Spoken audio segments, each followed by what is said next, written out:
10계명 중에서 오늘 5계명에 대해서 한번 살펴보도록 하겠습니다.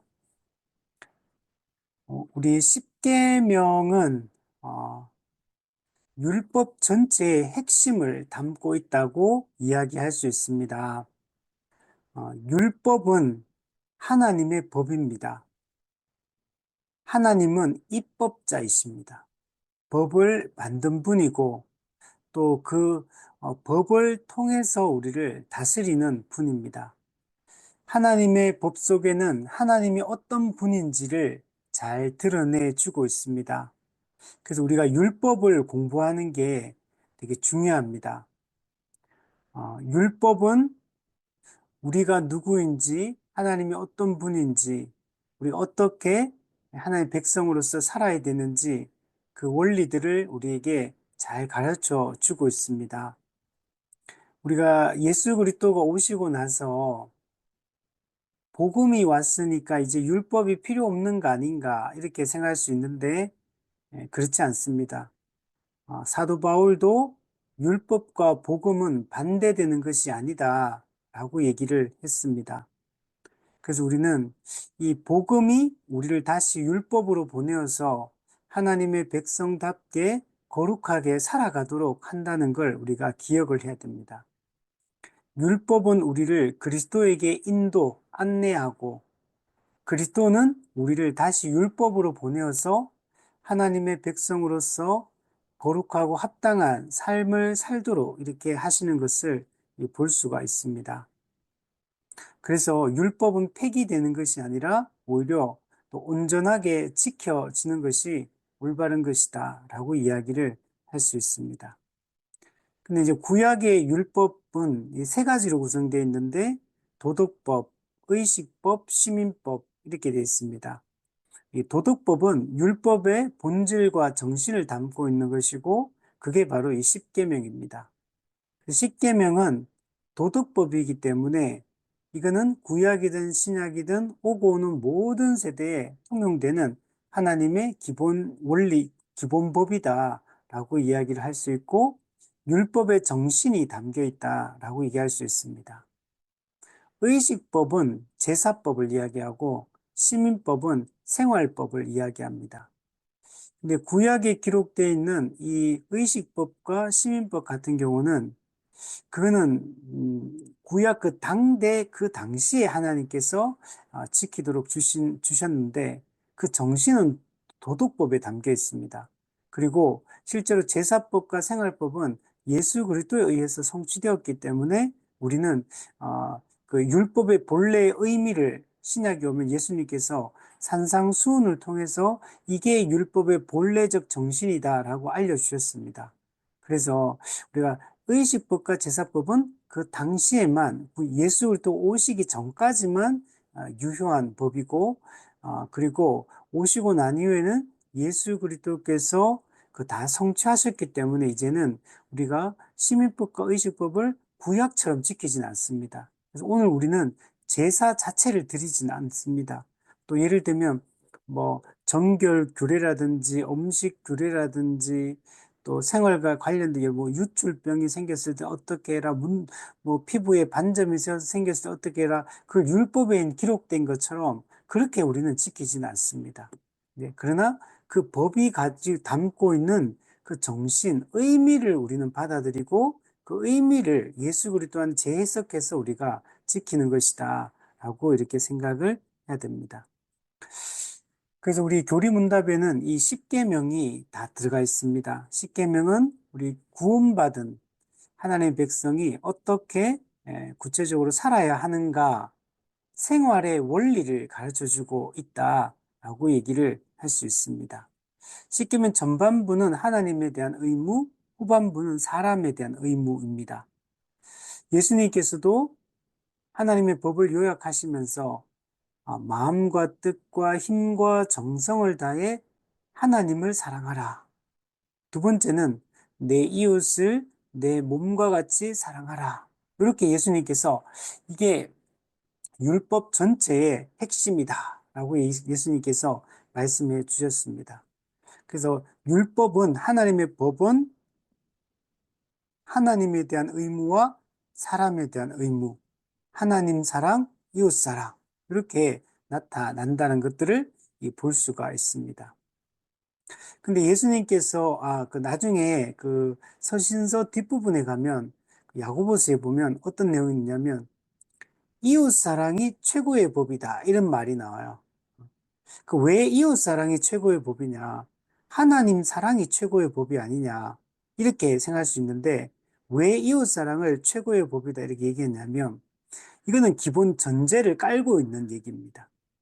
하나님 사랑이 기반되어야지만 이웃 사랑이 가능하기 때문에, 그래서 최종적으로는 뭐로 드러나냐면, 하나님을 마음과 뜻과 힘과 정성을 다해 사랑하는 자는 이웃을 사랑하는 것으로 열매를 맺게 됩니다.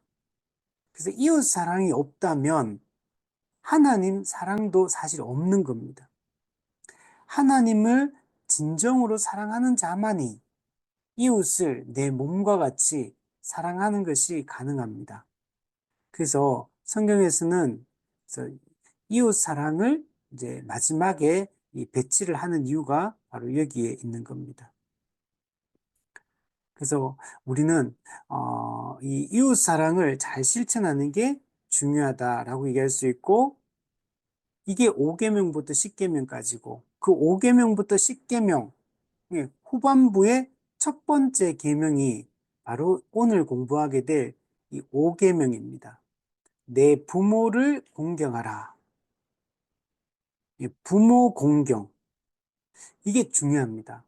그러니까 5부터 10까지의 사람에 대한 의무에서 첫 번째가 부모 공경이고, 이 부모 공경 하나로 끝나는 게 아니고 사실은 5부터 10계명까지 후반부 10계명의 이 내용 전체에 기초가 되는 게 바로 이 5계명이다라고 얘기할 수 있어요. 그래서 5계명이 무너지면 5부터 10까지 계명 전체가 무너지는 것이다 라고 얘기를 할 수 있습니다.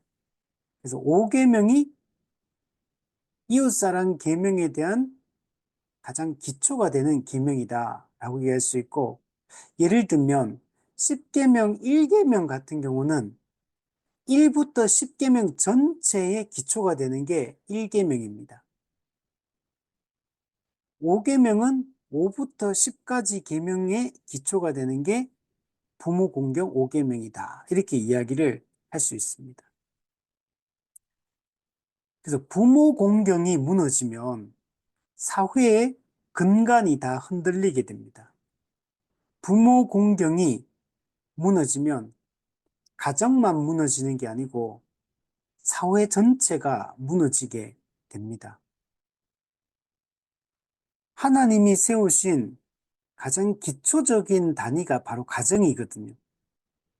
가정이 너무나 중요합니다. 하나님이 세우신 사회에서 가정이 가장 기초적이기 때문에 가정을 잘 세우는 게 중요하고, 가정이 잘 세워져야지만 사회가 잘 세워지게 됩니다.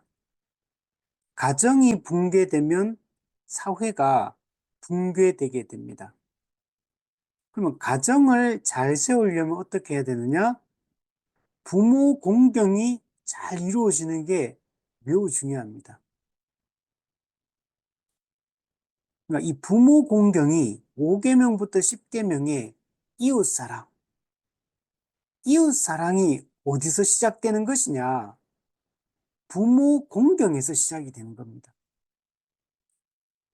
우리가 내 이웃을 내 몸과 같이 사랑하라 할 때, 여기서 말하는 이웃을 과거에는 우리가 이게 그냥 우리 주변에 있는 불쌍한 사람들, 소외되고 사회적 약자들, 이런 사람이 우리의 이웃이다. 우리 옆집에 사는 사람, 이런 사람이 우리의 이웃이다. 이렇게 생각을 했는데, 사실 그게 아니고 성경에서 이웃은 우리의 내 몸, 한 몸으로 구성된 성도들을 기본 얘기합니다. 교회 성도들. 내 이웃을 자기 자신과, 성경에서 자기 자신이라 불릴 수 있는 사람은 그리스도와 연합함으로 하나 된 교회만이 한 몸, 그리스도의 몸으로 존재하거든요. 그래서 서로가 지체의 관계가 된 거죠. 그래서 이웃을 내 몸과 같이 자기 자신처럼 사랑하는 게 실제로 가능합니다. 초대교회가 그걸 보여주잖아요. 유무상통하고 자기 밭과 집을 팔아서 없는 자들에게 나누어 주고, 이 실제로 그런 삶을 살았던 거잖아요. 그래서 이웃은 기본적으로는 바로 우리 믿음의 성도들, 형제들을 이야기한다.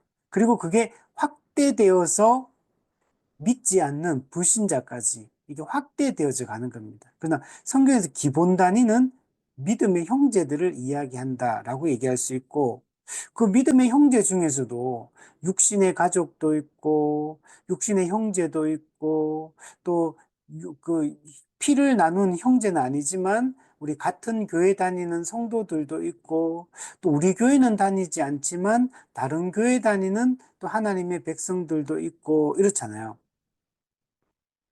그 믿는 자들 중에도 누가 우리 이웃 대상에서 가장 우선적이냐면 육신의 부모를 공경하는 게 가장 우선적이라는 거예요. 육신의 부모 공경이 안 되면서 다른 사람은 사랑할 수 있다? 육신의 부모 공경이 안 되는데, 아, 내 형제는 사랑한다. 또는 성도는 사랑한다. 친구는 사랑한다. 이렇게 말할 수 없다는 거죠. 그러니까 하나님이 이 사람에 대한 계명에서 첫 번째로 가장 중요하게 이 부모 공경을 둔 거는 매우 의미심장한 것입니다. 자, 그런데 여기서 조금 더 우리 나가야 되는데, 여기서 말하는 부모가 그러면 육신의 부모만 얘기하려고 하는 거냐?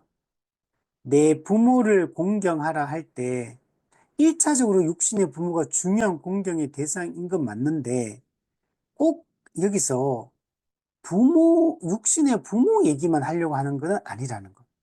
왜냐하면 우리 앞서 얘기했듯이 예수님께서 1부터 4계명까지는 하나님 사랑에 대한 얘기고 5부터 10계명까지는 이웃 사랑에 대한 얘기라고 했잖아요. 그러면 단지 이거는 가정의 육신의 부모만 얘기하고 싶어서 하나님이 내 부모를 공경하라 했던 게 아닌 거예요. 이거는 이웃 사랑과 관련된 거예요. 이웃 사랑을 이야기하기 위해서 이 이야기를 했고, 그러면 여기서 말하는 이웃은 1차적으로 육신의 부모부터 시작하는 건 맞지만 그 육신의 부모만으로 제한적인 건 아니라는 겁니다. 부모는 어떤 사람이냐면, 부모를 공경할 때 핵심은 뭐냐면 부모는 권위자다라는 말이 중요해요. 권위. 지금 이 5계명은 권위 문제를 지금 다루려고 하는 거예요. 부모는 어떤 사람이냐면 하나님이 세우신 권위자인 겁니다. 원래 모든 권위는 하나님으로부터 나오는 겁니다. 하나님만이 권위를 가지고 있습니다. 우리 사람은 사실은 다 평등한 관계거든요. 사람은 높낮이가 없어요. 다 평등한 기본 관계인데, 근데 오직 권위를 가진 분은 하나님만 권위를 가집니다. 근데 하나님께서 자신의 그 권위를 위임을 해주신 것, 누구에게? 부모에게. 부모에게 하나님이 자신의 권위를 위임해서 하나님의 대리자로서 자녀를 돌보고 양육하고 가르치고 올바른 길로 어, 어, 어떻게 살아야 되는지를 알려주는 역할. 이게 부모에게 주신 역할인 거예요. 사실은 엄밀하게 따지면 우리는 육신의 부모 자식 관계지만 사실 하나님 앞에 딱 서면 그냥 한 인간 대 인간이에요. 우리 천국 가가지고 나중에 아이고 우리 하늘아 우리 아들 우리 딸 왔구나 이렇게 하지 않는다는 거예요.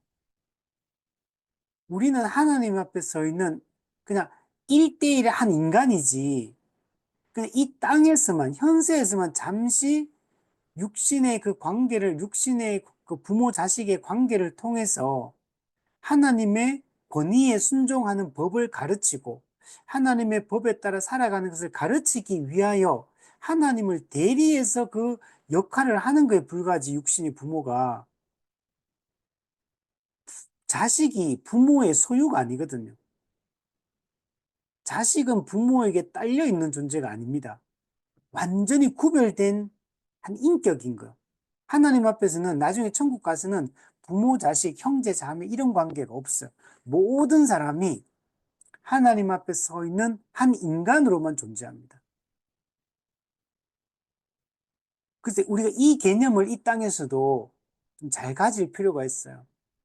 우리 육신의 부모, 자식을 그런데 키울 때 어떻습니까? 자식이 꼭 부모의 소유인 것처럼 이렇게 생각하는 분들도 있잖아요. 그냥 내 소유다. 나한테 속해 있는 어떤 존재. 그러니까 자녀를 한 인격체로 바라보지 못하고 약간 소유처럼 생각하는 경우들이 있잖아요. 그러면은 문제가 되죠. 그래서 아이들이 그러니까 성인으로 자랄 때 스스로 판단하고 스스로 결정을 하기 전까지는 부모의 지도가 정말 중요하죠. 하나님의 대리자로서 하나님을 경외하는 자로 하나님의 말씀에 순종하는 사람, 올바르게 한 인간답게 살아갈 수 있도록 지도하는 책임, 이거는 분명히 부여받았어요. 권위를 부여받았어요. 그렇지만 이제 성인이 되고 스스로 이제 판단할 수 있는 성인이 된다는 얘기는 한 인격체로 스스로 판단할 수 있는 나이가 됐다는 얘기고, 그때는 부모가 자꾸 자식을 내 소유인 것처럼 이렇게 이런 태도를 가지면 안 되는 거죠. 한 인격체가 스스로 이제 판단하고 결정하고 할 수 있는 나이가 되었기 때문에 그때부터 이게 한 인격체로서 살아갈 수 있도록 부모는 뒤에서 뒷받침해주는 역할을 해야 되지. 부모가 내 소유인 것처럼 내가 그 자녀에 대한 어떤 권리를 가진 것처럼 그런 태도로 계속 하게 되면 그 문제가 된다는 거예요. 그거는 하나님이 주신 원리에 맞지 않다는 겁니다. 사실 저도 이제 아이들을 키우면서 근데 그렇게 잘하는 게 쉽지 않구나. 이게 한 인격체로 바라보고 한 인간으로 잠시 부모에게 맡겨준 존재인데 하나님의 사람이지 내 아이가 아니거든, 사실은. 그러니까 나는 대리자다. 하나님의 사람인데 하나님의 소유인데 하나님이 잠시 나한테 맡겨주셨으니까 맡겨진 그 순간의 역할들을 잘해야 된다. 그 역할까지만 잘하면 되는데 사실은 이제 이걸 넘어서서 그러니까 내 소유, 내 마음대로 할 수 있는 이런 존재를 생각하기 때문에 예, 아이들을 대하는 태도가 잘못될 때가 많은 거죠.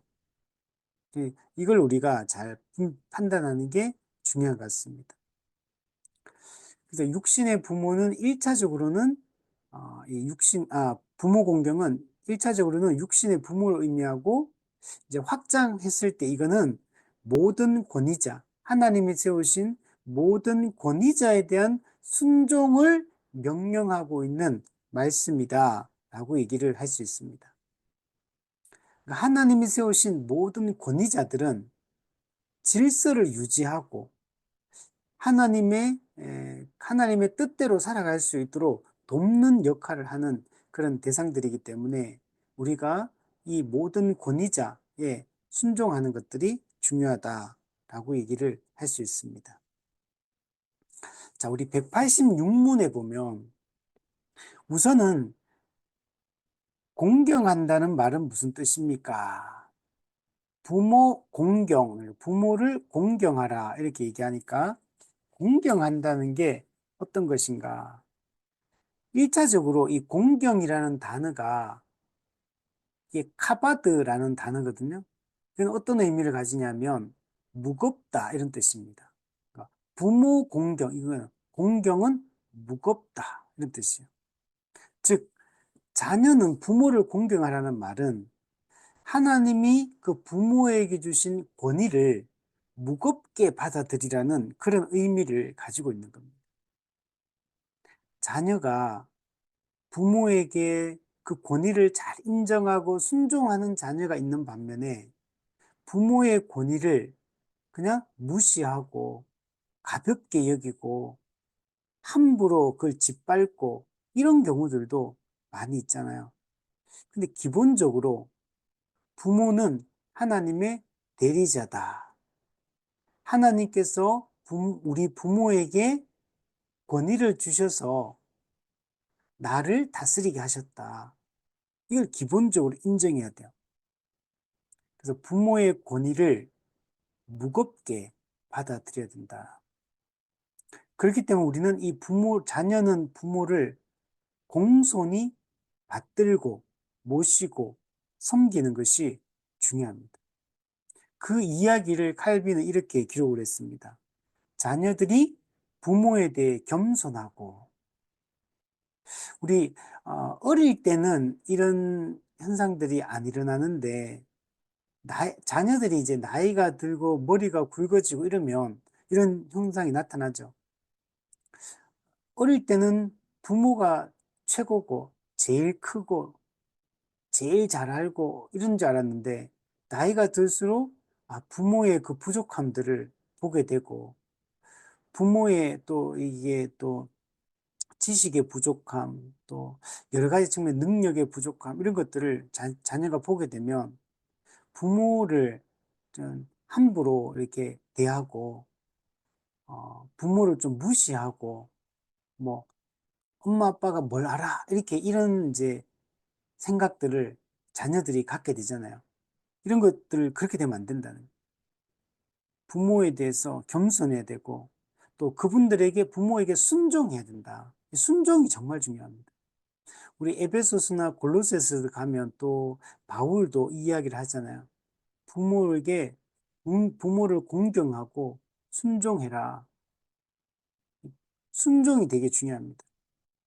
이게 그 순종이라고 할 때는 부모의 뜻에 순종하는 거죠. 부모님의 말씀에 순종하는 거죠. 물론 부모님도 잘못될 수 있습니다. 잘못된 것들을 이야기할 수 있고 잘못된 판단을 내릴 수 있죠. 이제 그렇다고 해서 우리가 물론 모든 걸 잘못된 걸 다 들으면 안 되겠죠. 물론 잘 판단은 하고 해야 되겠지만 그러나 그런 때조차도 그 권위를 부정하거나 함부로 대해서는 안 되고 기본적으로 부모님이 하시는 말씀이 맞는 말이면 부모님의 그 뜻이 죄 짓는 것도 아니고 그게 성경적으로 잘못된 것도 아니고 옳다면 순종을 해야 되는 기본. 내가 그걸 지금 하기 싫다 하더라도 맞는 말씀을 하실 때 부모님의 그 말씀에 순종하는 것이 정말 중요하다.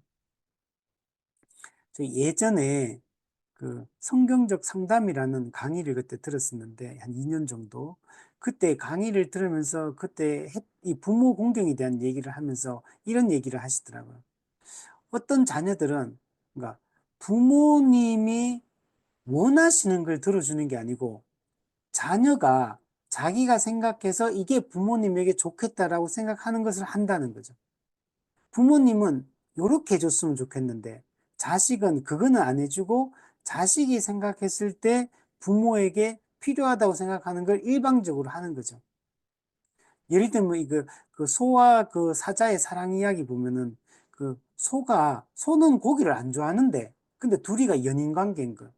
근데 고기를 안 좋아하는데 사자는 자기가 최고가 고기니까 자기는 최고의 그 고기를 사랑하는 소에게 갖다 주는 거죠. 그러니까 소도 자기는 풀을 좋아하는데 자꾸 고기를 갖다 주니까 힘들죠. 그렇지만 사랑하는 사자가 나한테 갖다 주니까 그래도 꾸역꾸역 먹는 거죠. 근데 그 힘든 거죠. 그게 진정한 사랑이 아니다. 그래서 그 상대방이 내가 원하는 방식으로 내가 이게 방식을 하는 게 아니라 이제 원하는 방식을 해야 된다. 이제 그 마음은 진정 어린 마음이겠지만 그게 진짜 잘하는 거다. 이런 얘기를 하셨거든요. 그러니까 부모님의 마음을 기쁘게 해드리는 방식으로 해야 된다는 거죠.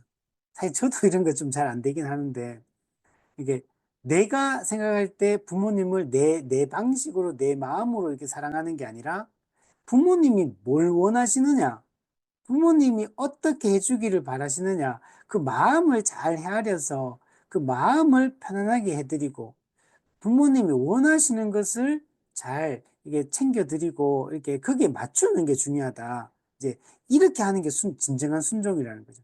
음. 그래서 기본 그 말씀에 잘 따르고 부모님이 정말 원하는 것들을 잘 순종하는 것이 중요하다. 또 그분들에게 존경과 감사를 드리고, 그죠? 존경해야 돼, 존경. 네. 존경이 우리는 뭐 나보다 뛰어난 사람 그런 게 아니라 우리 부모님을 보면 정말 존경스럽잖아요. 그죠? 살아오신 것들 저도 아, 제가 나이가 어릴 때는 예, 이제 부모님이 이제 아버지가 시골에 농부로 이렇게 사셨는데 그러니까 이렇게 참 우리 아버지는 왜 농부일까? 왜 우리 가정은 이렇게 시골에서 이렇게 가난한 데서 이렇게 살까? 이런 생각을 많이 했었거든요. 우리 아버지도 저기 서울의 어떤 뭐 회사 사장님이 얼마나 좋을까? 그냥 참 그런 생각을 많이 했거든요. 근데 이제 나이가 들어서 이렇게 인생을 쭉 살면서 느끼는 거는 참 저렇게 부모님처럼 저렇게 잘 살기가 쉽지 않은 거, 저렇게 신앙생활 하시고 또 저렇게 한 부모로서 살아가는 게 쉬운 일이 아니었구나. 이런 생각이 많이 들고 그리고 이제 제가 자녀를 양육하면서도 느끼는 게 저희 아버지, 어머니가 저를 양육했을 때 하셨던 그 태도들, 그걸 생각해 보니까 제가 우리 아이들한테 그만큼을 전혀 못하더라고요. 신앙적으로도 아버지는 장로님이셨고 저는 목사인데 목사인 제가 장로님인 아버지보다 훨씬 신앙도 약하고 제 아버지는 아침 저녁으로 가정 예배를 드리셨거든요. 제 어릴 때 그 평생을 그렇게 하셨는데 그 예배를 정말 교회를 사랑하고 교회를 정말 섬기고 이렇게 했는데 저는 그런 것도 안 되고 또 제가 나이가 들어 생각해 보니까 아버지 어머니께서 저보고 막 공부하라고 막 닥달한 적이 크게 생각이 안 나요. 그렇구나. 근데 저는 맨날 닥달하거든요. 공부 왜 안 하냐, 왜 맨날 노냐, 이렇게 하는데, 야, 그렇구나. 가만히 생각해보니까 아버지, 어머니 저보고 공부하라고 딱히 막 이렇게 하지 않으셨거든요. 그것도, 야, 이게 불안하지 않았을까? 제가 열심히 하지도 않았는데, 안 하면은 막 불안해가지고, 막 하라고 막 이렇게 하게 될 텐데, 저는 막 그렇더라고요. 계속 노는 거 보면 막 화가 나고 막 공부 빨리 하라고 이렇게 하고, 그렇게 하는데, 여러 가지 면을 생각해 보니까, 참, 그러니까 존경하는 마음이 생기더라고요. 그 희생하신 것도 그렇고, 참 존경도 그냥 다른 거 다 지금 그렇다고 뭐 부모님이 약점이 또 있으시거든요. 제가 아버지, 어머니에게 제가 어릴 때 좀 반발했던 거, 제가 참 아버지, 엄마가 이런 거 좀 고쳤으면 좋겠다라고 생각했던 거. 근데 저는 그보다 더 심하게 하더라고요. 그게, 야, 이게 부모님만큼 못하는구나. 이런 생각도 들고, 또 하나는, 혹시 부모님이 자식이 부모보다 훨씬 더 나을 수도 있어요, 진짜. 그런 경우도 있잖아요. 그렇다고 해서 그 부모를 우리가 함부로 하고 존경하지 않아도 되는 그런 게 아닌 거죠. 그 부모로서, 한 아버지로서, 어머니로서 이렇게 살아가는 것 자체가 사실 쉽지 않은 일이잖아요. 자녀를 돌보고, 가정을 꾸리고, 살아가는 그 삶 자체가 사실은 존경스러운 거죠. 그래서 우리는 이 존경과 이 감사를 표현하는 것들이 정말 중요한 것 같아요. 혹 부모가 또 정말 부족한 부모일 수도 있죠. 그럼에도 불구하고 부모이기 때문에 부모가 자식한테 해준 게 별로 없다 하더라도 하나님이 세운 부모이기 때문에 하나님이 부모에게 권위를 주셨기 때문에 그렇게 부모이기 때문에 자식이 아무리 부족한 부모라 할지라도 그 부모의 권위를 인정하고 그 부모를 대하는 게 이게 성경의 가르침이라는 겁니다. 그리고 부모님을 도와야 된다. 그죠? 도와야 된다. 그게 부모님의 여러 가지 측면에서 이게 도와야 되고 또 부모님이 기뻐하시는 일들을 하기 위해서 우리는 힘쓰고 또 명령에 따라야 된다. 이것이 우리가 부모님을 공경하고 순종하는 것이다. 라고 말할 수 있습니다. 기독교만큼 부모 공경이 유교보다도 훨씬 더 이 부모 공경의 이 수준이 높은 이 수준을 요구하는 겁니다. 사실 성경이. 이 부모 공경을 어떻게 해야 되냐면 죽게 하듯 해야 되는. 하나님이 권위를 주셨기 때문에 하나님께 순종하듯 부모에게 순종해야 되거든요. 죽게 하듯 부모에게 해야 돼요. 그러니까 이게 이 요구하는 수준이 엄청 높은 수준을 사실은 요구를 하는 겁니다. 그래서 이 부모 공경을 잘하는 사람은 모든 권위자에 대해서 기본적인 그런 공경과 순종하는 마음들, 그 권위를 인정하는 이런 모습들이 많아요. 오늘날 우리 사회를 생각해 보면 권위자를 부정하는 게 그냥 이게 그냥 몸에 요즘 익숙해지고 있어요.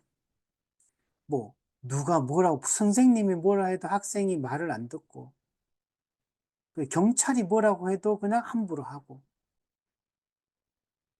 그냥 우리에게는 수많은 권위자들을 하나님 세워두셨는데 이 권위자에 대한 그 인정, 순종, 그 권위자가 잘못된 걸 요구하지 않는 이상은 그 순종해야 되거든요. 물론 이제 그 잘못된 걸 요구할 때는 우리가 그 이제 저항할 수 있지만 그러나 이제 기본 태도는 순종하는 태도, 인정하는 태도가 돼야 되는데 이게 기본 다 무시가 되거든요. 그래서 요즘에 제가 생각할 때는 그런 생각이 드는데 꼰대다 이런 말 하잖아요. 꼰대. 그래서 요즘에 옛날에는 윗사람이 아랫사람이 윗사람 눈치를 봐죠. 회사도 그러면. 아랫사람이 윗사람의 눈치를 봤는데 요즘은 윗사람이 아랫사람의 눈치를 봐야 되는 직장 생활이다. 군대도 그렇더라고요.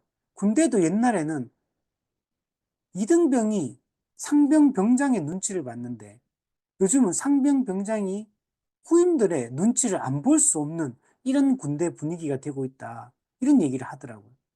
그게 군인들도 요즘에 뭐 조금 뭐 좀 이상하면은 그냥 바로 이렇게 그 자기가 그 막 그 잘못됨을 막 그 자기 입장을 막 주장하고 그 옛날에 우리 소원술이라고 그런 게 있었거든요. 누가 하면 그 써가지고 집어넣으면 누구 고발하는 내용들을 이렇게 적는 그런 게 있었거든요. 옛날에도. 근데 그거 못 쓰거든요, 그거. 내가 좀 불이익을 당해도 후임병이 소원술이 쓰고 올리면은 그거 정말, 어, 나중에 그 후폭풍을 감당을 못하는 그런 거였는데 요즘은 인터넷이 폰도 다 있으니까 그냥 뭐 신문고에 올리고 막 다 올리고 그냥 너무 가볍게 이제 그리고 조금 뭐 하면은 아 꼰대다 꼰대다 아 저 꼰대다 저 우리 부장님 꼰대다 이래 그냥 그게 정당한 지도요 정당한 가르침이요 정당한 그 권위자가 아랫사람에게 직장 상사가 후임에게 할 수 있는 얘기들도 뭐 조금 안 좋은 얘기하면 기분 나쁘다 그러고 그냥 꼰대다 그러고 이렇게 가는 거는 또 잘못됐다. 우리가 함부로 해서는 안 되지만 윗사람이 또 그렇다고 해서 그 권위자의 올바른 지도들을 가볍게 여기면 안 된다. 그 가정에서 부모님이 자녀들한테 중요하고 정말 해야 될 말 하는데, 막 잔소리 한다 그러고 막 잔소리. 잔소리가 사실은 그게 다 뼈가 있는 말이고 중요하고 꼭 알아야 될 얘기이기 때문에 하는 것들이 대부분 다. 근데 잔소리다 그러면 안 들으려고 꼰대다. 우리 엄마 아빠는 꼰대다 이러고. 근데 심지어 이게 어디까지면 교회도 그래요. 뭐 교회가 뭔가 왜 나이 많은 성도들이 또는 목회자, 장로님, 집훈자들이 뭔가 성도들한테 뭔가를 지도를 할 수가 없는 뭐 하면 기분 나쁘다. 지적한다 그러고 막. 그러니까 뭔가 지도를 하는 게 원래 성경의 원리인데 직분자를 세우는 게 가르치기도 하고 위로하기도 하고 또는 잘못된 걸 교정하기도 하고 권면하기도 하고 때로는 책망하기도 하고 근데 그 기분 나쁘다는 거예요.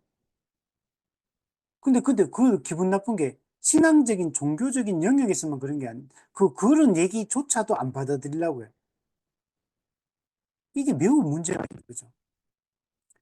그리스도인으로서 성도의 기본 의무가 있는데 교인의 의무를 이행하지 않고 그리스도인답게 살아가지 않기 때문에 지도하는 건데 근데 그 지도를 무슨 그냥 뭐 꼰대가 이렇게 한다는 듯이 그냥 기분 나쁘게 막 받아들이고 그러면 교회는 성도의 교인의 이 영적 생활만 지도하는 게 아닙니다. 사회적 생활, 개인적인 생활, 가정에서의 생활, 인간관계, 결혼 문제, 연애 문제, 모든 것에 교회는 지도할 수 있는 권위를 부여받은 거예요. 어떤 예배 생활, 종교 생활, 성경 말씀 읽고 기도하는 이런 문제만 다 다루라고 교회를 세운 게 아니거든요. 한 그리스도인으로서 한 교회에, 지역교회에 소속되어서 그 세례할 때 서약을 하는 거예요. 교회의 관할과 치리에 복종하겠느냐? 네. 이렇게 대답하고 세례를 받은 거예요. 교회의 관할과 치리는 하나님이, 그는 하나님의 치리거든요. 하나님이 교회에 권위자를 세워서, 치리회를 세워서 지도를 하고, 교육을 하고, 책망을 하고, 권징을 하고, 다 하는 건데, 이게 정말 중요하거든요. 근데 교회가 권징을 못해요. 권면도 못해요. 권징은 고사하고, 뭔가 좀 예배 계속 빠져요. 말도 못해요. 아, 이러다가 뭐 어떻게 될까? 어떻게 반응할까? 어떤 죄를 짓고 있는데, 그 죄를 짓는 거에 대해서 성도로서 그렇게 하면 안 된다는 얘기를 해야 되는데, 이건 목회자의 잘못도 있죠. 치리해가 잘못하는 거다. 안 하기 때문에 해야 되는데 두려워서 성도가 뭐 교회를 떠날까봐 뭐 이런 것 때문에도 못하고 사실. 또 아니면은 이렇게 말하면 또 어떻게 반응할지 곱게 받아들이면 되는데 안 받아들이고 오히려 뭐 대항하고 분란을 일으킬까봐 문제가 될까 그냥 쉬쉬하면서 그는 해야 될 말도 못하고 또 이런 문제가 또 발생을 하는 거예요. 그래서 이 부모 공경, 이거는 권위에 대한 순종, 하나님이 세우신 권위자, 대리자에 대한 순종, 이게 교회에서는, 교회 안에도 이런 권위자가 있고, 사회에도, 가정에도, 직장에도, 인간관계에도 윗사람을 향한 모든 이 권위에 대한 순종이 매우 중요하다는, 이게 지금 사회가 다 무너지고 있는 겁니다. 이 포스트 모더니즘, 이 사회가, 후기 현대주의가 이 모든 수직적인 이 전통들, 수직적인 문화들, 이거 다 무너뜨리고 있어요. 이런 것들이 매우 이게 사회를 혼란케 하고 이 올바른 사회를 무너뜨리는 그런 역할들을 한다는 걸 생각해요. 지금 사회가 다 그냥 권위를 다 부정하는 방향으로 지금 다 가고 있거든요. 하나님이 세운 질서가 무너지는 겁니다. 이렇게 하면. 그래서 부모 공경을 통해 이 계명을 통해서 우리는 권위에 대한 순종은 곧 하나님에 대한 순종이다. 권위자는 하나님의 대리자다.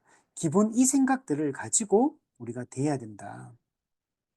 우리 187문에 보면 하나님께서는 이 계명에 한 가지 약속을 첨가하여 말씀해 주셨습니다.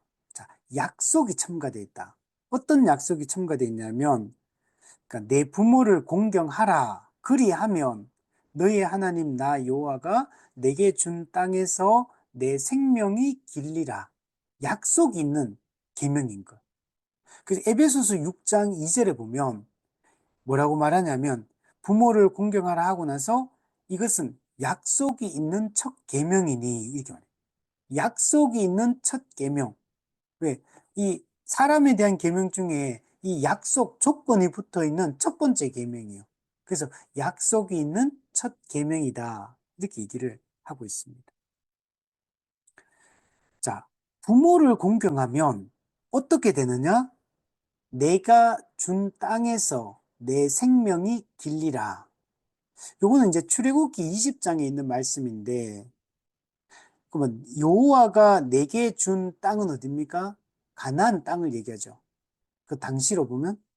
그래서 네가 가나안 땅에 들어가서 네 생명이 길리라. 즉 장수의 복을 하나님이 약속을 하고 있는 겁니다. 신명기 5장 6절에 이걸 표현을 조금 달리 했는데 여기는 내 생명이 길고 장수의 복을 얘기하고 나서 뒤에는 또 이렇게 복을 누리리라 이렇게 돼 있어요.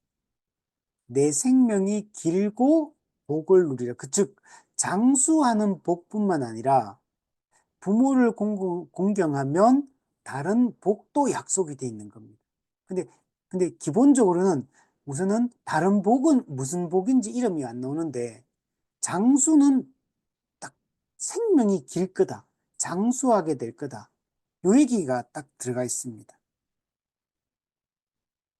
우리 성경에 보면 하나님을 잘 섬기는 자들 항상 장수하는 것들을 이렇게 볼 수 있어요. 물론 꼭 그런 건 아닌데 항상 하나님을 잘 섬기고 율법에 순종하면 네 생명이 길 거라는 이런 약속들이 많아요. 성경에 보면. 그러니까 장수한다는 건 하나님께 복 받았다 이런 의미예요. 하나님을 잘 섬겼고 하나님을 잘 섬긴 것의 결과로서 복을 누리는 걸 장수한다, 평안히 죽었다 이런 말로 표현하는 겁니다. 성경에서 하나님을 잘 섬기지 않고 율법을 어기면 하나님이 심판해가지고 많은 사람들이 죽어요. 전염병에 죽든지 칼에 죽든지 막 죽잖아요.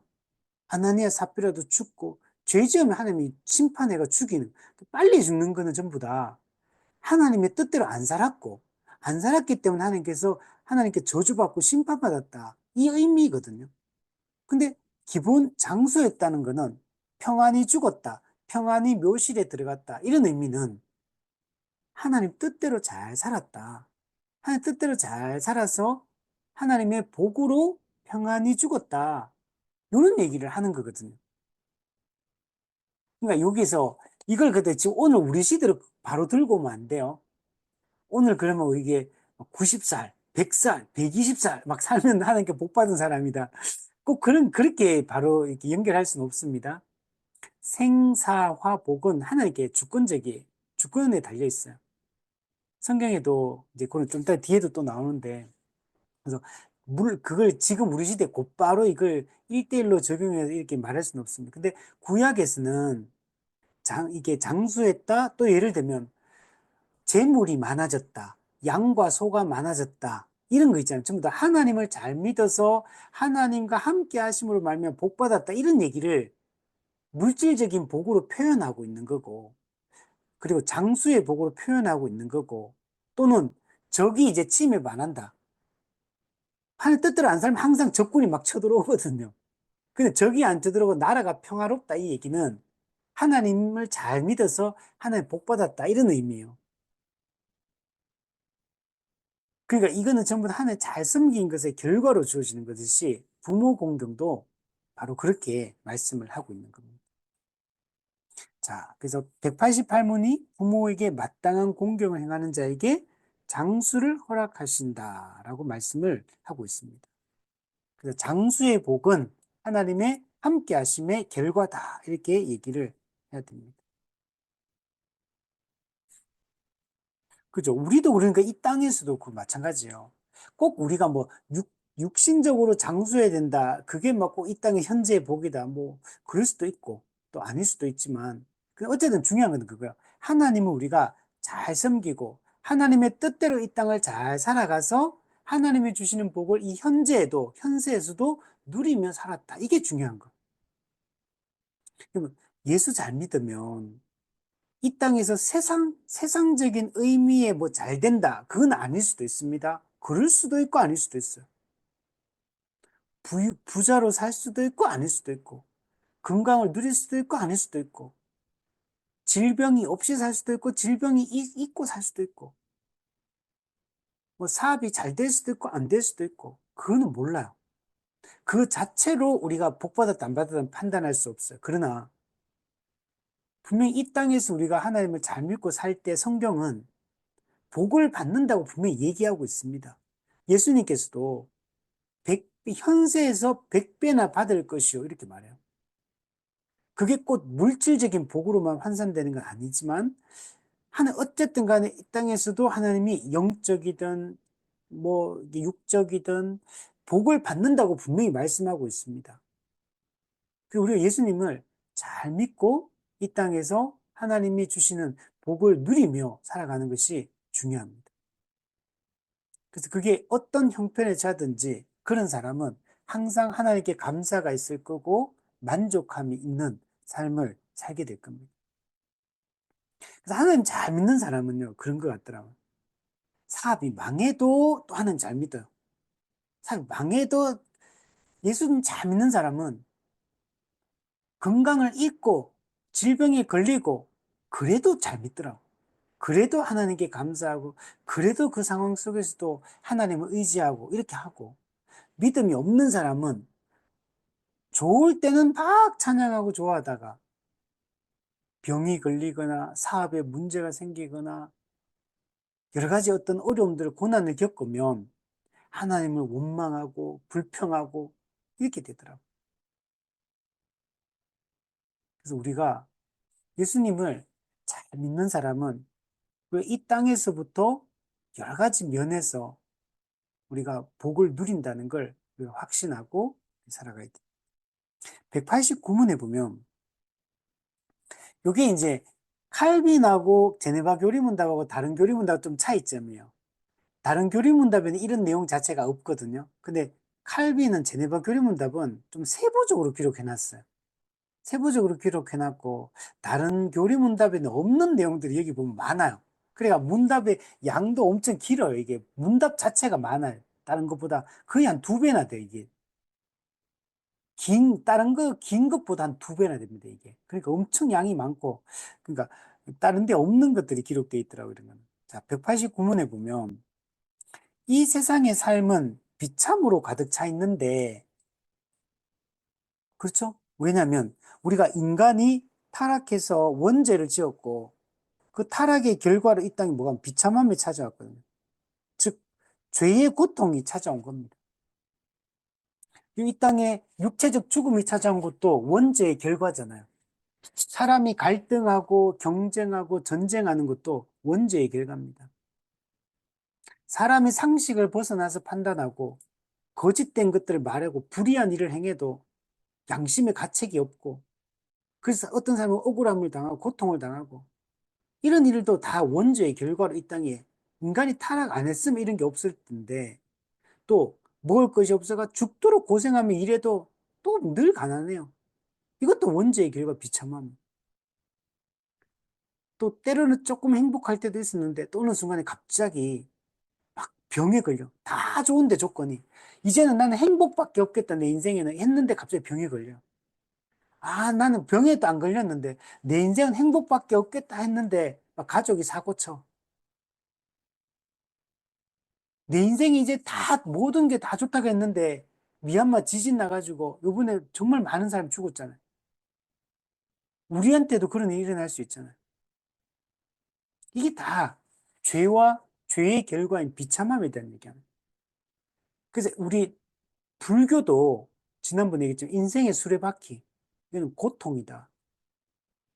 이 고통, 인생의 수레바퀴, 고통에서 탈출하는 게 열반한다, 해탈한다 이렇게 생각하잖아요. 우리 기독교도 마찬가지예요. 성경도 인간의 타락, 피조물의 대표인 인간의 타락으로 모든 피조물이 변질되고 왜곡되었기 때문에 이 타락한 악한 구조 속에서 우리가 사는 것 자체가 피곤한 인생이에요. 솔로몬도 인생의 피곤함을 말로 다 할 수 없다. 만물의 피곤함을 말로 다 할 수 없다. 피곤해, 인생이 사는 게. 이게 어릴 때는 저도 그랬거든요. 제가 한 20대, 한 20대, 한 30대, 여기까지만 해도 인생은 참 딱히 막, 제 인생에 막 큰 고난은 없었거든요. 딱히 막 엄청 좋은 건 아니었지만, 딱히 고난도 없어. 그냥 평범하게 그냥 이 인생 은 점점 갈수록, 야, 나이가 들수록 또 인생의 경험이 많아지잖아요. 어떤 뭔가를 겪게 되잖아요. 야, 인생이 이게 쉬운 게 아니구나. 이게 제가 조금씩 이제 느껴지더라고요. 그리고 어떤 거는 내가 잘못해서 뭔가 또 당하는 고통이면 또 괜찮은데, 내가 잘못도 안 했는데, 다른 사람의 잘못 때문에 고통을 당하고, 그죠? 또 어떤 거는 꼭 또 누가 잘못한 것도 아닌데, 그냥 힘들어, 그 삶이. 그런 문제가 또 발생하고. 이게 인생인 거죠. 그래서 참, 때로는 그런 생각이 참 얼마 전에 유튜브에 어떤 그 영상이 나왔냐면, 그 쇼츠 중에 다람쥐인지 토끼 같은 건데, 땅 속에 이렇게 뭔가 땅에 동굴 같은 게 이렇게 조그만하게 이렇게 있더라고요. 근데 거기 그 카메라가 가서 딱 비추니까 토끼 같은 게 이게 누워가지고 그 안에가 포도송이가 가득하더라고요. 포도송이가 가득한데 그 포도송이 위에 누워가지고 포도를 냠냠냠냠 먹고 있더라고요. 그래서 내가 딱 보는 순간, 이야, 저 토끼는 정말 행복하겠다. 정말 저 토끼만큼 저기 좋은, 야, 저 먹을 거 많지, 그 누워가지고 참 맛있게 먹고 있는데, 그래, 댓글을 달렸는데 사람들이 전부 다 부럽다. 나도 저렇게 살았으면 좋겠다. 전부 그런 댓글이더라고요. 저하고 똑같더라고요. 저도 그런 느꼈거든요. 딱 보는 순간 그냥 유쾌하고 행복하더라고. 너무 행복하게 그 참 천진난만하게 그 누워가지고 그 먹고 있는 거야. 한 번씩 가다 보면 개나 고양이 길거리 가잖아요.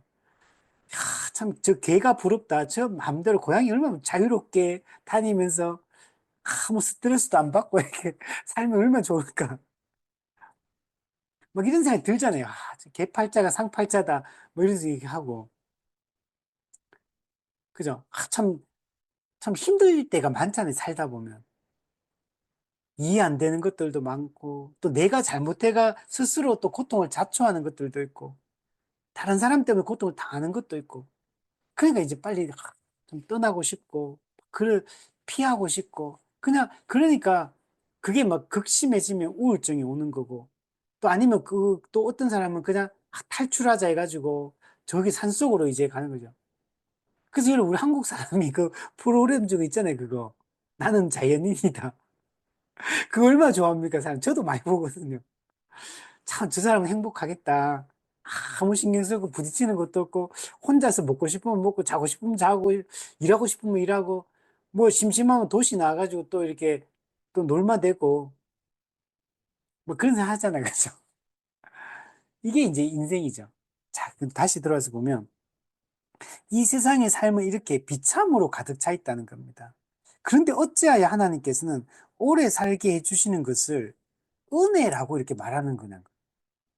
분명히 성경에도 분명히 이 세상의 죄의 결과 때문에 고통스러운 삶인데, 근데 장수를 복이라고 하느냐? 왜 장수가 하나님이 주시는 은혜라고 얘기하느냐는 거예요. 자, 이를 사람에게 어떻게 약속하실 수 있습니까? 자, 밑에 보면, 이 세상의 삶이 비록 비참한 것이라고는 하나, 분명히 비참한 게 맞거든요. 원죄의 결과로 이 고통을 겪지 않고 사는 사람은 아무도 없습니다. 다 고통을 겪습니다. 자, 그러나 그것은 믿는 자에게 하나님의 축복의 하나입니다.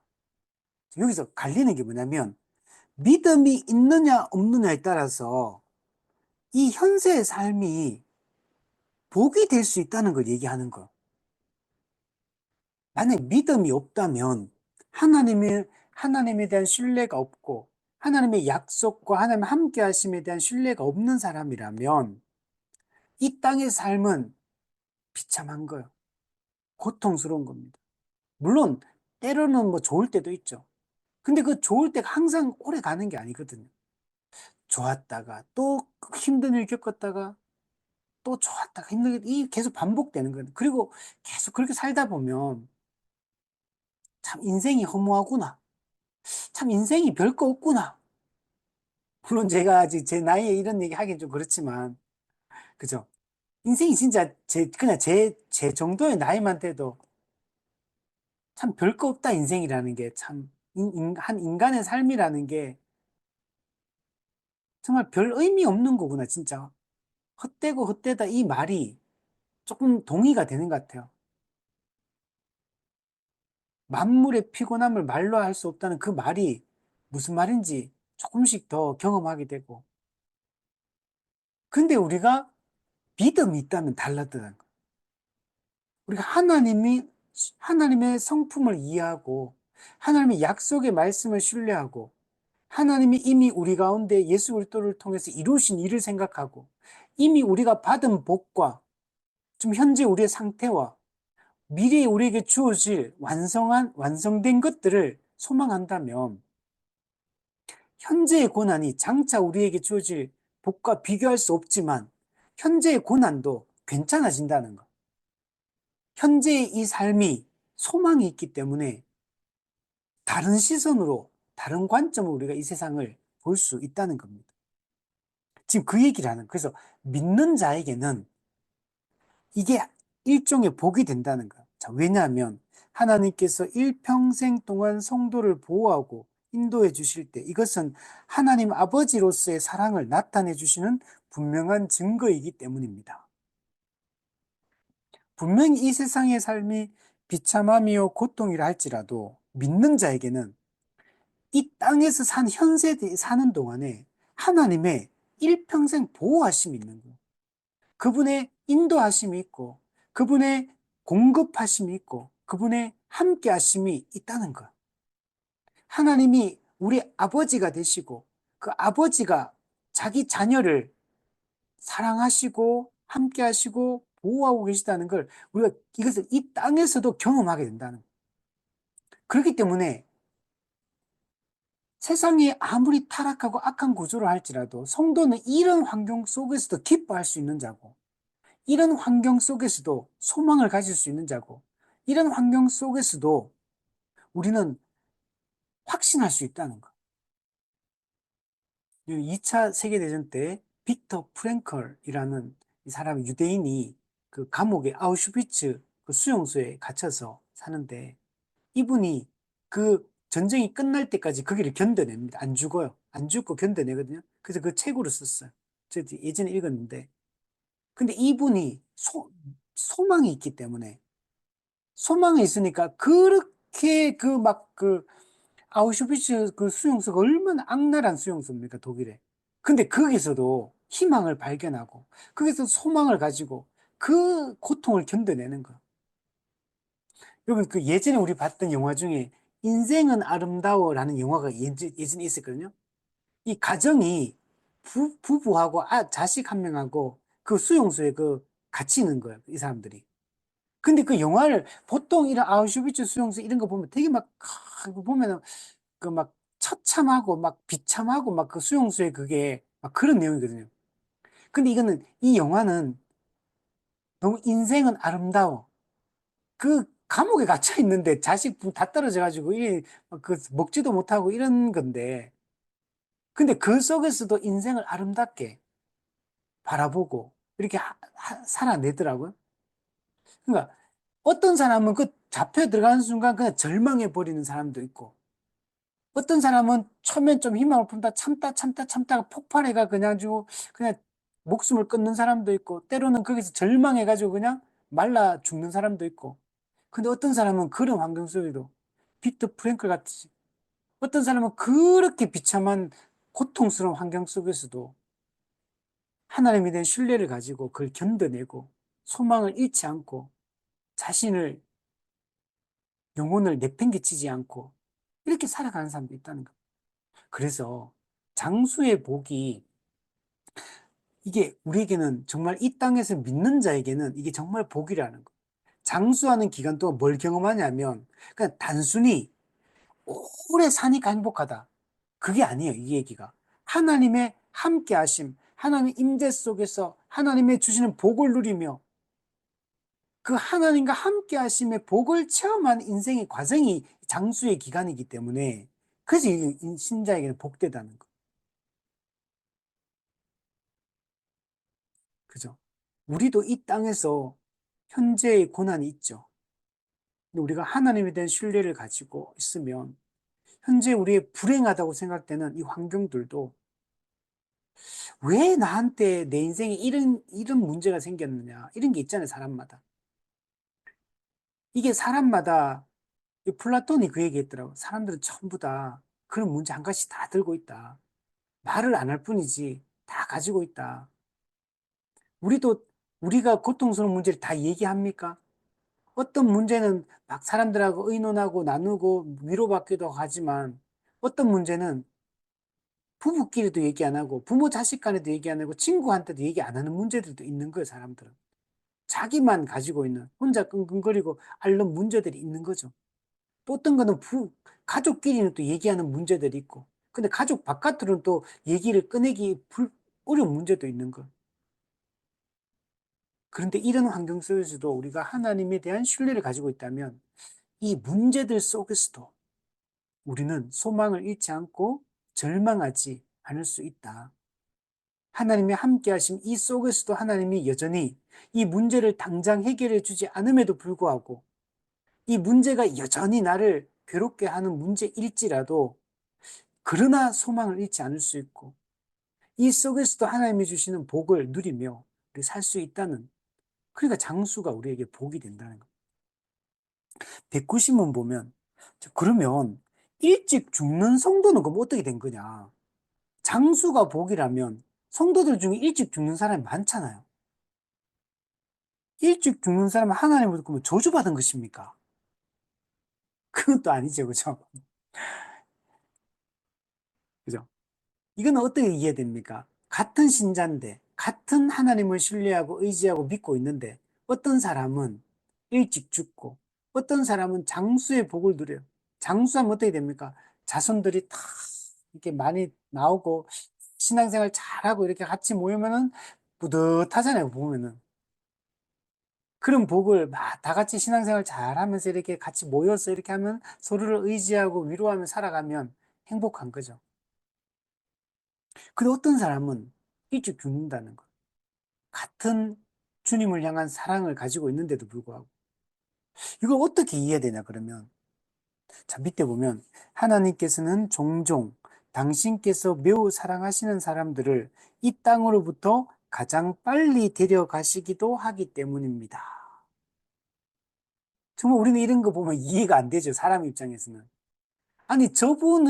아니, 저분은 너무, 저분을 좀 오래 살게 좀 하나님 해주시지. 저분 말고 저 사람 데려가지. 이렇게. 저 사람은 맨날 사고 치고 문제만 일으키고 저 사람 빨리 좀 데려가지. 데려가야 될 사람 빨리 안 데려가고. 그죠? 빨리 안 갔으면 좀 같이 오래 있고 싶은 사람은 빨리 데려가시고. 뭐 그러면은 막 멘붕이 오잖아요. 그죠? 우리 뭐 한국말 그런 말 하잖아요. 귀신은 어떻게 저 사람을 안 잡아가냐 이런 말 하잖아요. 그죠? 빨리 잡아갔으면 좋겠는 사람 안 잡아가요, 보면. 근데 정말 좋은 사람들, 좋은 신앙 인물들, 이런 분들 또 빨리 데려가는 것들도 있다는 겁니다. 여러분, 생사화복은 하나님의 주권입니다.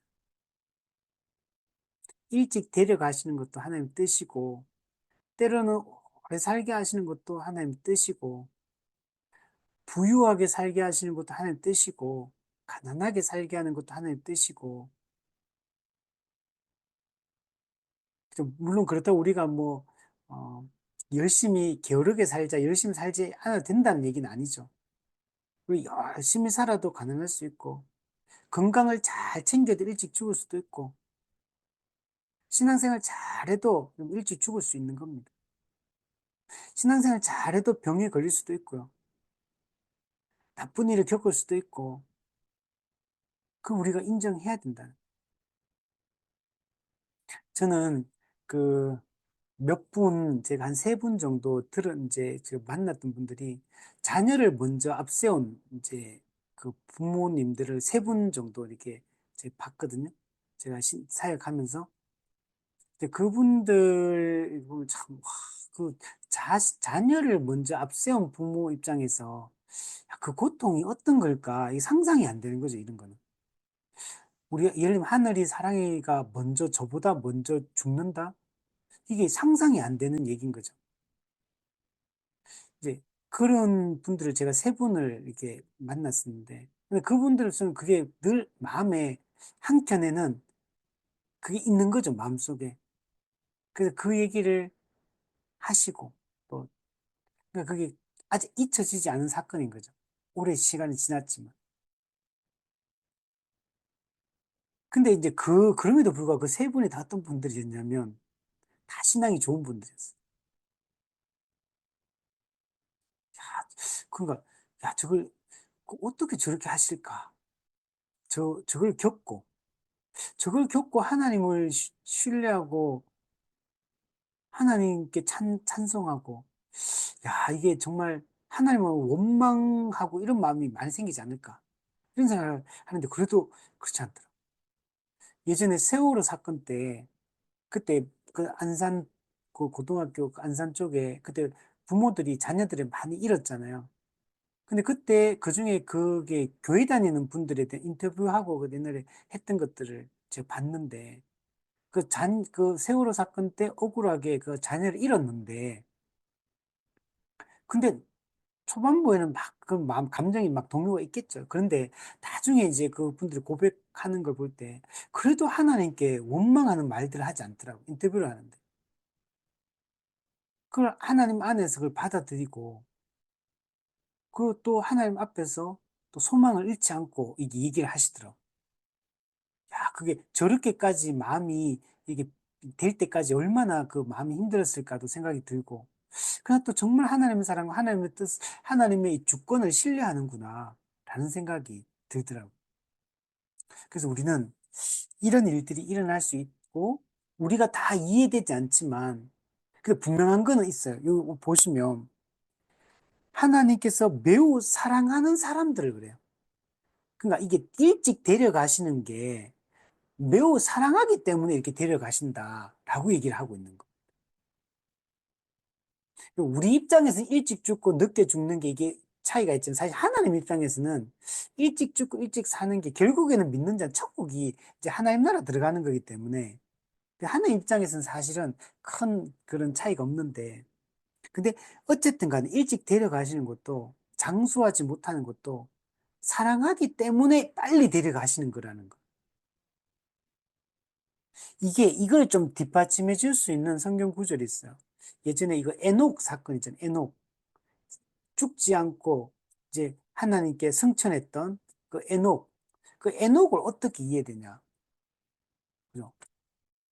왜 그렇게 빨리 데려가시냐 했을 때 이사야 57장 1절 2절. 요걸 좀 요걸 해석해 줄 수 있는 구절인데, 자, 의인이 죽을지라도 마음에 두는 자가 없고 진실한 이들이 거두어감을 당할지라도 저 죽는다는 얘기요. 깨닫는 자가 없도다. 의인들은 악한 자들 앞에서 불리어 가도다. 그러니까 일찍 의인이 죽는 거, 이게 어떤 의미냐면 악한 자들 앞에서 일찍 불리어 가는 것. 하나님에 의해서 불리어 가도다. 그들은 평안에 들어갔나니. 우리 인간 입장에서는 빨리 죽은 거잖아요. 근데 하나님께서는 악한 자들 앞에서 불리어 갖고 평안에 들어갔다라고 얘기를 하는 겁니다. 바른 길로 가는 자들은 그들의 침상에서 편히 쉬리라. 죽었어요. 죽기는 죽었는데 그들의 침상에서 편히 쉰다. 즉 천국 들어가서 안식을 누리게 된다는 얘기하는 거예요.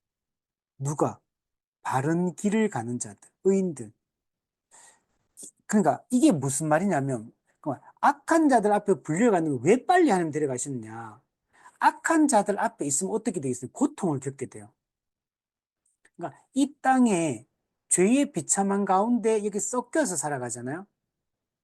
이 고통받는 이 상황 속에서 하나님이 이 고통을 겪지 않고 이 아픔을 겪지 않고 하나님이 그 품으로 일찍 주권적인 뜻에 의해서 데려가셨다. 이렇게 하시는 경우들이 있다. 라고 지금 얘기를 하는 겁니다. 우리 생각에는 그냥 일찍 데려감을 당하는 게 매우 불행한 거, 사고, 일어나면 안 되는 사고가 일어난 거, 이렇게 우리가 생각을 하게 되잖아요. 물론 실제로 또 그 죽는 과정이 교통사고, 전쟁에서 총에 맞아 죽는 걸 수도 있고, 물에 빠져 죽는 걸 수도 있고, 정말 그 자연사가 아니라. 그러니까 우리가 그 죽는 과정에서는 그런 게 되게 고통스럽게 보이고 안 좋게 보이고 할지라도 때로는 하나님이 이게 의인들을 악인 앞에서 일찍 불러가서 평안에 들어가게 하나의 뜻 가운데서 그렇게 하실 수도 있다. 그래서 이 장수를 하지 못한다고 해서 이게 예수 믿는 사람이 일찍 죽으면 요절했다. 뭐 이런 게 아니라는 거예요. 하나님의 뜻 가운데 하나님이 불러가신 거다. 우리 지난번에 제가 듣는 우리 한국 선교사님이 가다가 비행기에서 사고가 나가 죽었다 하도 옛날에. 그분은 선교사로 간다고 선교 준비했다가 선교도 못 해보고 그냥 죽은 거잖아요. 그 유명한 그 있어요. 또 외국 그 미국인가 그게 보면 그 선교사님들 남편들이 4-5명이 그 선교사님이 어떤 부족에 들어갔는데 갔는데 그 부족이 자기가 선교하려고 하는 그 대상 부족이에요. 근데 그들이 칼과 창가들과 외부인들이 서양인들이 막 들어오니까 원주민들이 이 사람들 이 선교사님 다 죽인 거야. 근데 이 아내들이 왜, 이 소식을 듣게 돼요. 그 이분들이 엄청 자기 남편들이 이 정말 기도하면서 이 부족을 구원하기 위해서 그렇게 준비하고 해가 겨우 와서 딱 만났는데 다 창에 찔려 죽게 되는 거예요. 근데 그 나중에 어떻게 되는지 아십니까? 이거 실화입니다. 이거 실제로 영화로도 만들어졌어요, 이거. 짐 엘리엇인가, 그 선교사님이. 하여튼 그 친구들하고. 그래가 그 아내 선교사님들, 이분들은 안 들어간 상태예요, 아직까지는. 근데 이분들이 그 소식을 듣게 돼요. 얼마나 원망이 되겠습니까? 그 젊은 남편, 애기도 이제 막 태어나고 이럴 텐데. 그렇게 그 부족을 선교하기 위해서 그렇게 준비하고 기도하면서 갔는데, 자기가 선교하려고 하는 그 부족에 의해서 죽임을 당하는 거예요. 그러니까 아내들 입장에서는 얼마나 그 부족을 향한 원망과 하나님을 향한 원망이 생기겠습니까? 근데 나중에 어떻게 되는지 아십니까? 이 아내 선교사님들이 준비해서 여기 들어가요. 그리고 이 부족이 복음화가 됩니다. 이 영화로 만들어졌어요. 그러니까 우리는 그 하나님 뜻을 모르는 거예요. 그러니까 그 남편들 입장에 남편 선교사님들이 그렇게 준비했는데 하나 돼보지도 못하고 그냥 죽은 건데. 그런데 하나님의 뜻 가운데 하나님이 행하시는 일이다. 이렇게 말할 수 있다는 거예요. 자, 191문에 보면 이렇게 이중적으로 일하신다면, 자, 그러니까 이중적으로 일한다면은 장수하며 복을 받는 것과 또 일찍 데려가시는 거. 하나님께서 어떻게 당신의 약속을 지키실 수 있겠습니까? 그죠? 일찍 만약에 데려가 버리면 어떻게 지키느냐는 거예요. 자, 우리는 하나님께서 지상의 행복에 대해 우리에게 약속하신 모든 것을 조건적으로 이해됩니다. 조건적으로. 즉, 그것들이 우리의 영적 구원을 위해 유익한 것인 한이라는 조건을 붙여서 이해해야 합니다. 이 사실이 항상 앞서 이해되지 않으면 우리의 생각은 혼란에 빠지고 말 것입니다. 여러분, 하나님이 하시는 모든 일은 우리의 영적 구원을 위해 유익한 일들만 하나님 하십니다.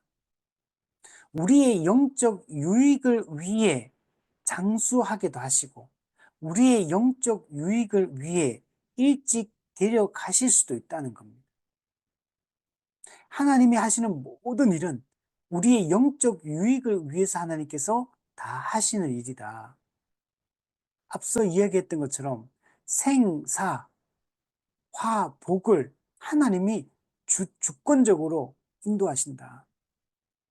죽고 사는 게 우연히 그 사람들에게 창에 찔려 죽은 게 아니라는 거예요.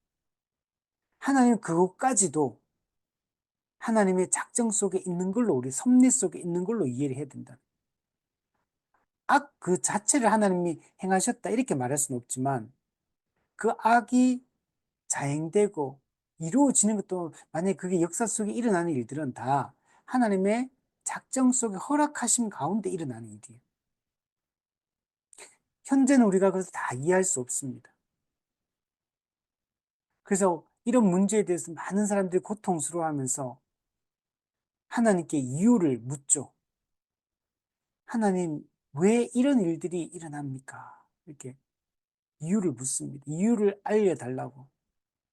그러나 우리는 알 수는 없지만, 그러나 그 모든 것이 하나님의 주권적인 뜻이요, 뜻 가운데 이루어지고, 우리의 영적 유익을 위해서 하나님께서 이 일들을 허락하신다는 걸 우리는 믿어야 됩니다.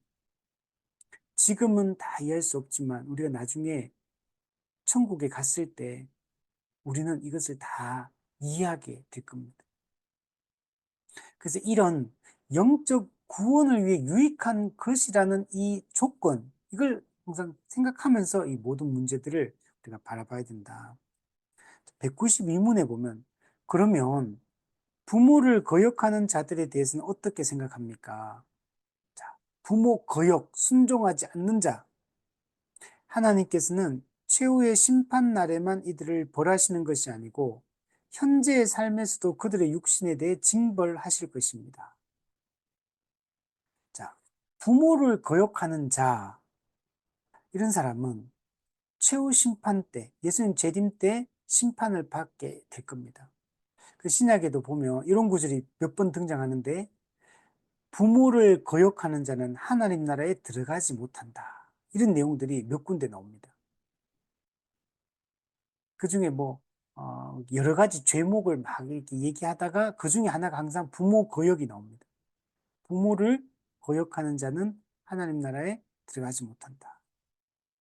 이건 어떤 의미냐면 부모를 거역한다는 얘기는 참된 믿음이 없다는 얘기를 하는 거예요.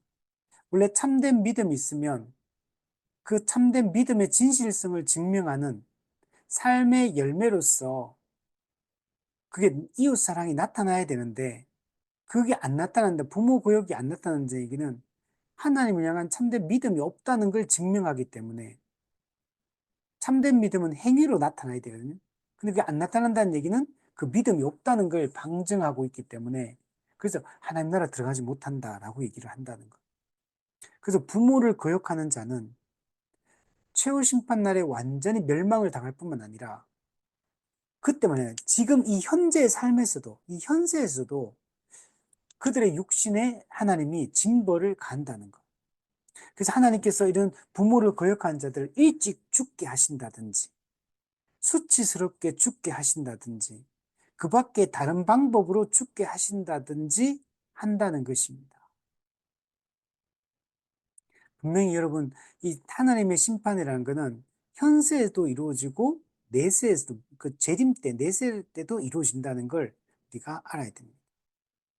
그 신명기 27장 16절에 부모 공경을 하지 않는 죄에 대해서 이렇게 얘기합니다. 부모를 경홀히 여기는 자는 저주를 받을지어다. 부모를 경홀히 여기는 자는 저주를 받을지어다. 이 저주는 영혼의 심판을 얘기합니다. 그래서 이 부모 하나님을 섬기지 않고 우상을 숭배하는 것도 저주를 받는 건데 여기서 부모를 거역하는 거 이것도 저주받는다 이렇게 이야기를 하고 있습니다. 193문 하나님께서는 이 계명에서 특히 가나안 땅에 관해서 말씀하시는 것이 아닙니까? 그건 무슨 말이냐면 부모를 공경하라. 그러면 그리하면 주께서 내게 준 땅에서 네 생명이 길리라 이렇게 말했거든요. 장수에 보고 되면 내가 네게 준 땅에서 하나님께서 네게 준 땅에서 그 땅은 구약시대 때는 가나안 땅이거든요. 그래서 그러면 가나안 땅에서만 이 장수의 복을 누린다는 말입니까? 그럼 질문입니다. 자, 그러니까 가나안 땅에서만 누린다는 말씀하시는 것이 아닙니까? 그죠? 그러니까 가나안 땅에서만 누리는 게 아니라는 얘기입니다. 밑에 보면 이 계명은 이스라엘 자손들에게 관계된 게 맞습니다. 자, 그러나 오늘날에는 이 말씀은 보다 일반적, 포괄적으로 이해되어야 됩니다. 왜냐하면 우리가 어떤 나라에 가든지 그곳의 땅은 하나님의 것이기 때문에 하나님이 우리의 거처를 주셨기 때문입니다. 무슨 말이냐면 가나안 땅이냐 아니냐가 중요한 게 아니에요. 모든 땅은 하나님의 땅이에요. 모든 땅은 하나님 주신 땅이기 때문에 하나님은 모든 땅에서 하나의 부모를 공경하는 자들에게 복을 주신다. 이걸 우리가 믿어야 된다는 거예요. 그러니까 이거는 대상에 제한이 없어. 유대인에게만 복을 주신다. 가나안 땅 안에서만 주신다. 이런 의미가 아니라 누구든지 하나님을 믿고 하나님이 대리자로 세운 부모의 권위에 순종하고 또 하나님 주신 모든 권위자에 순종하는 자들은 하나님의 권위를 인정하는 자이기 때문에 그들에게 복을 주시겠다. 어느 곳에 있든지 복을 주시겠다. 라고 말씀을 하는 겁니다. 194문에 보면 위와 같은 내용이 이 계명의 전부입니까? 자, 요거 중요한 겁니다. 비록 이 계명이 부모에 대해서만 말하고 있다 하더라도 즉 여기서 부모는 육신의 부모를 얘기합니다. 우리는 이것이 모든 연장자, 상전, 윗분들, 지도자, 그러니까 연장자들을 포함하고 있는 것으로 이해됩니다. 즉 부모에게 해당되는 똑같은 원리가 모든 윗사람에게 다 적용이 됩니다. 그래서 앞서 얘기했듯이 부모는 하나님의 대리자입니다. 모든 권위는 하나님부터 주어졌고 모든 권위자는 하나님이 세우신 겁니다. 하나님이 세상의 질서를 유지하기 위해서 하나님이 모든 권위자를 세우십니다. 그럼 우리는 그 하나님이 세우신 권위에 순종하는 게 중요합니다. 하나님의 권위에 순종하는 것이 곧 그 권위를 주신 하나님께 순종하는 것이기 때문에 부모 공경 또 윗사람에 대한 공경이 매우 중요한 것입니다. 하나님의 나라, 하나님의 뜻대로 하나님의 나라가 다스려지는 원리가 바로 이 부모 공경을 통해서 드러나고 있는 겁니다. 그래서 이 권위에 순종하는 법을 우리가 훈련하는 게 되게 중요합니다. 가정에서 부모의 권위, 또 언니, 오빠의 권위, 목회자의 권위, 직분자에 대한 권위, 선생님에 대한 권위, 뭐 경찰과 공무원에 대한 권위, 뭐 어, 또 위정자들에 대한 권위, 뭐 이런 거 다 우리가 인정을 해야 됩니다. 그래서 잘 지켜나가는 것들이 중요합니다. 그거는 곧 그 권위를 주신 하나님께 순종하는 것과 같다. 그래서 195문에 보면 어떤 원리입니까? 그것은 하나님께서 그들에게 권위를 주셨기 때문입니다. 즉 하나님이 주신 권위가 아니면 아버지나 왕이나 그 밖에 어떤 연장자에게도 권위가 있을 수 없기 때문입니다. 즉 모든 권위는 스스로 취한 권위가 아니에요. 사람에 의해서 세워지지만 사람이 준 권위가 아닙니다. 이 땅의 모든 권위는 그들이 믿는 자든 믿지 않는 자든 다 하나님에 의해 주어진 권위입니다. 로마서 13장 1절 2절에 보면 각 사람은 위에 있는 권세들에게 복종하라. 위에 있는 권세에게 복종하라. 권세는 하나님으로부터 나지 않음이 없나니 모든 권세는 하나님이 주신 권세다. 모든 권세는 다 하나님께 정하신 바라. 그러므로 권세를 거스르는 자는 하나님의 명령을 거스름이니 거스르는 자들은 심판을 자취하리라. 물론 로마서 13장 6은 위에 있는 권세는 국가, 정부, 오늘 우리가 뭐 대통령, 국회의원, 뭐 이런 국가 공권력 이런 걸 얘기하는 건데 이런 권위에 우리는 순종하는 것이 중요하다. 그러니까 이게 꼭 교회만 얘기하는 게 아닙니다. 믿는 자든 교회 기관이든 아니든 국가 기관이든 모든 권위자는 하나님이 권위를 주셨기 때문에 그 권위에 순종하는 것이 중요하다. 그리고 그 권위를 부정하면 하나님의 심판을 받게 될 것이다. 이렇게 이야기를 하고 있는 겁니다. 그래서 우리는 부모 공경을 통해서 모든 권위에 순종하는 법을 배우는 것이 중요하고 이것을 통해 하나님의 권위에 순종하는 것을 우리가 훈련하는 것이 중요하다. 자, 근데 한 가지 여기서 이제 주의해야 될 점은 이제 인간 위에 세운 모든 제도들 또 모든 권위들 근데 그 권위자가 잘못된 걸 또 명령할 수도 있거든요. 그게 회사에서도 예를 들면 회사 사장이 죄 짓는 걸 요구한다거나 불법을 요구한다거나 성경적으로 잘못된 걸 요구할 수 있죠. 부모가 자식에게 그렇게 할 수도 있습니다. 대통령이나 국회나 이런 또 사법부가 또 이런 것들을 또 강제할 수도 있어요.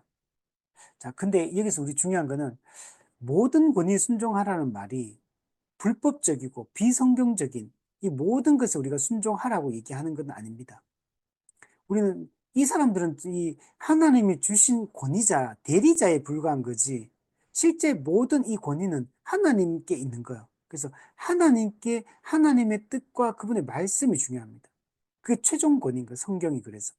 성경에서 벗어나는 것들, 성경에서 벗어난 불법적 명령들이나 불법적인 그런 다스림을 통치를 할 때는 우리가 거부할 수가 있는 겁니다. 저항할 수 있는 권리가 우리에게 주어져 있다.